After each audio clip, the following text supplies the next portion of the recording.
हे प्रभु आनंद दाता, ज्ञान हमको दीजिए। शीघ्र सारे दुर्गुणों को दूर हमसे कीजिए। लीजिए हमको शरण में, हम सदाचारी बने।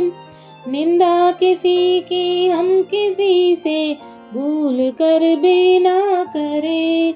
ईर्ष्या कभी भी हम किसी से भूल कर भी ना करें।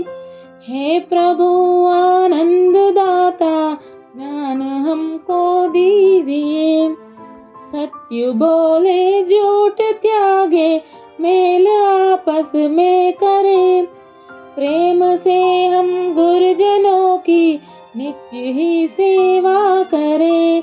प्रेम से हम संस्कृति की नित्य ही सेवा करें। हे प्रभु आनंद दाता, ज्ञान हमको दीजिए। ज्ञान